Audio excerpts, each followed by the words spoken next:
جی، اس میں ابھی ہم مولانا صاحب کے وہ مدارس کے رجسٹریشن والے معاملات کو دیکھ رہے ہیں.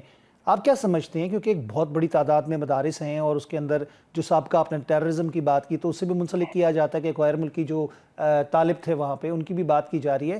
تو پہلے یہ کرتے نہیں تھے، اب وہ کرنے کے لیے تیار ہیں، لیکن معاملات جو کہ تو ہیں. زرداری صاحب ایز اے صدر انہوں نے اس پہ بل پاس کرنے سے پہلے اعتراضات لگائے. آپ سمجھتے ہیں یہ بھی مشاورت سے حل ہو سکتا ہے معاملہ؟ اور اگر کیونکہ اس وقت تو مولانا صاحب بالکل اگینسٹ دا آڈ چل رہے ہیں. بالکل، میں وہی عاصم جو مجھے نظر آتا ہے نا، جو کمی نظر آتی ہے اس پورے انوائرمنٹ میں، وہ ڈائلاگس کی کمی نظر آتی ہے. آئی تھنک بڑی پروگریسو ڈائلاگس کی ضرورت ہے. اور میں سمجھتا ہوں کہ چاہے زرداری صاحب کو لینے آپ، محترم زرداری صاحب یا محترم میاں نواز شریف صاحب ہیں، یہ بہت سیزنڈ پولیٹیشینس ہیں. انہوں نے بہت اتار چڑھاؤ دیکھے ہیں اور ایک ابھی وہ سسٹم کا پارٹ ہیں، گورنمنٹ کا پارٹ ہیں. تو آئی تھنک یہ ان کی ڈیمانڈ کرتی ہے سچویشن کہ جتنے سیزن پولیٹیشین، اور سب کے بہت اچھے تعلقات ہیں مولانا صاحب سے، اور تمام پولیٹیکل ان کے جو ریلیشن شپ ہیں بہت اچھے ہیں.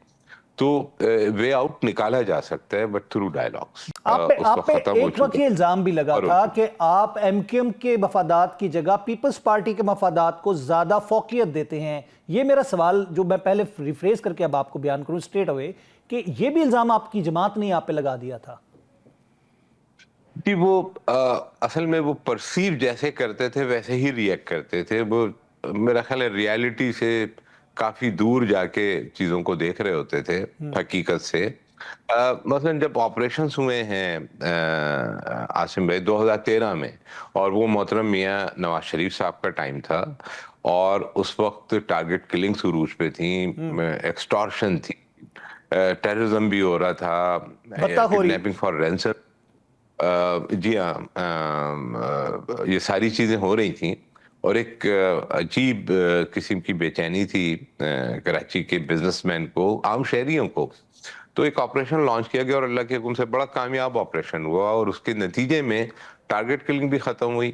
اور ہماری لا انفورسمنٹ ایجنسیز اور انٹیلیجنس ایجنسیز نے بہت محنت کی ہے اس میں، اور بہت ہی ریسٹرینٹ ایکسرسائز کی ہے. اور میں یہ جو آپ نے ذکر کیا کہ آج میری اس ایکٹیویٹی پہ اعتراض کر رہے ہیں میری پریویس پارٹی، میں ان کو بتانا چاہتا ہوں کہ وہ خوش قسمت ہیں کہ پاکستان میں وہ ہیں، اور پاکستان کی یہ ریسٹرینٹ لینے والی لا انفورسمنٹ ایجنسیز اور انٹیلیجنس ایجنسیز ہیں. ورنہ جو کچھ بھی معاملات ہوئے تھے اس کے بعد یہ نہیں ہو سکتا تھا کہ وہ اتنے آرام سے وہاں سیاست کر سکتے.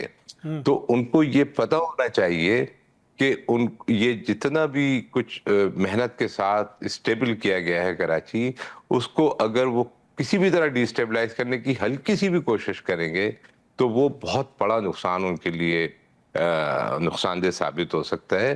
اور اس وقت تو بہت زیادہ کریٹیکل سچویشن ہے. میری پہچان پاکستان یہ نام ہے آپ کی پارٹی کا، اس کا مطلب یہ ہوا؟ جی، ابھی یہ سلوگن ہے، لیکن ہم کیونکہ اب تو کافی بڑا ہمارا ایک وہ بن گیا ہے سرکل، اور اس میں ہم ڈسکس کر رہے ہیں کہ اسی کو پارٹی کا نام ہونا چاہیے یا سلوگن کے طور پہ کیری کریں اور نام کچھ اور ہو. تو یہ بہرحال کچھ چیزیں ہیں جو کہ ہم ان دی پروسیس آف ڈسکشن ہے. تو ڈاکٹر صاحب اس کو کب تک لانچ کرنا ہے؟ آپ کی ایکٹیویٹیز تو ہماری فوٹیجز بھی چل رہی ہیں، اس میں ہم دیکھ رہے ہیں کراچی میں بھی، لیاری میں آپ لوگوں نے ریلی بھی نکالی، بہت کچھ ہوا. یہ کب تک لانچ کر دیں گے اور کب اس کی باقاعدہ اناؤنسمنٹ ہو جائے گی؟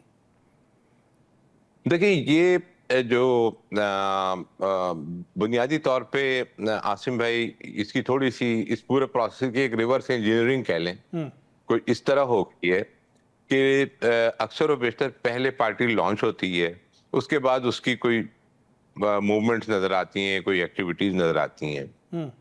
ہم نے یہ کیا کہ اسی سلوگن کے ساتھ لوگوں کو جوڑتے جوڑتے، اور پھر ہم نے اس احساس کو مزید ووکل اور فورسفل کرنے کے لیے 14 اگست پہ بھی ریلی کی، 6 ستمبر کو بھی میں بھی ریلی کی، اسلام آباد میں پروگرام کیے، کراچی میں کیے، پنجاب میں کچھ علاقوں میں، پشاور میں ریلی ہوئی، میٹنگز کی مختلف ملک کے حصوں میں، اور لوگوں کے ساتھ بات چیت کی. تو ایکٹیویٹی جو ایک چیز لانچنگ کے بعد ہوتی ہے وہ بیسیکلی ہم نے آلریڈی شروع کر دی ہے، اور اب پروگراموں کا سائز وغیرہ بھی ہمارے کافی ریزنیبل ہوتا چلا جا رہا ہے، اور کنیکٹیوٹی لوگوں کی جو ہے وہ بہت تیزی سے ماشاءاللہ ہماری طرف آ رہی ہے، پاکستان کے دور دراز تمام علاقوں سے۔